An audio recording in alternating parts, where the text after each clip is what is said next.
When I joined this lab in 2003 as a consultant, there were 4 people working in the National TB Reference Laboratory. By the time I joined, the lab had been recommended for closure by WHO for 2 reasons. There were quality concerns of what they were doing, and secondly, more important, there were biosafety concerns. The lab was more of a risk to the people working in it than of any good gain to the country. So WHO had recommended for its closure. When we joined at that time, the 2 tasks was to improve human resource, was to improve infrastructure, to give safety and give quality to the laboratory. So we began by talking to partners. Partners came to our rescue, and government. We improved the infrastructure, therefore get safety. We improved the testing equipment.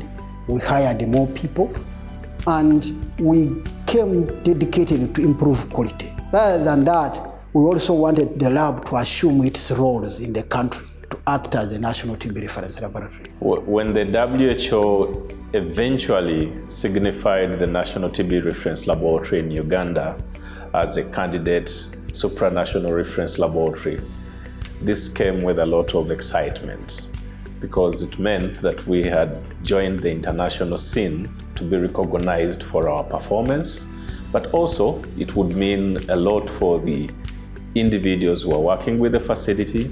And eventually we anticipated that would have a lot more activities done within the country, because we are now known by quite a number of partners by virtue of the fact that we are having this WHO accreditation as a supranational reference laboratory.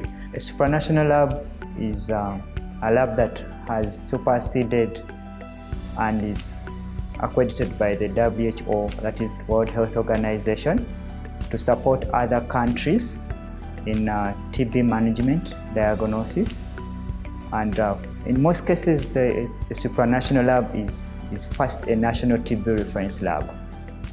Then with that, like for our case, you became better at what we are doing, that is in techniques. So we are mandated by WHO to support other countries so that they reach at a certain level of diagnosis of TB, both at the National TB Reference Lab and at the network of TB labs in their respective countries. Through this project, we have supported countries to take up new techniques for diagnosis of TB.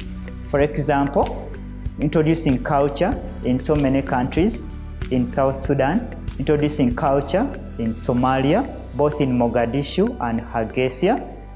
We have also managed to establish design by safety level 3 laboratories in different countries where there were no laboratories at all. We have managed to train so many laboratory technicians, so many laboratory managers in different aspects of TB management and diagnosis, both here at the National TB Reference Laboratory and in their respective countries. For a laboratory to become a supranational reference laboratory, they must perfect in their national network. Way back in 2009, we had a network for diagnostic laboratories, which was about 800. And even those, I think less than 50% of them reported on a quarterly basis as anticipated. But because of the drive to achieve the supranational status, we had to increase participation of the diagnostic facilities. At that time, we moved from between 800 to 1,300, and the participation went close to 90%. Having a network of the microscopy centers put together, quality assured, producing results based on that was the key success.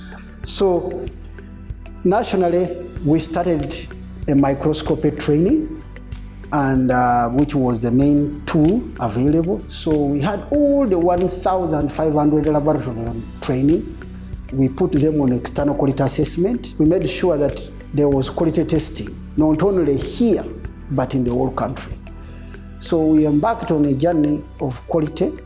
Like you can see, we eventually became international accredited as the first public health laboratory in the country to achieve an international accreditation, the ISO 15189. And that wasn't all, because we also needed to have our laboratory upgraded in terms of biosafety level.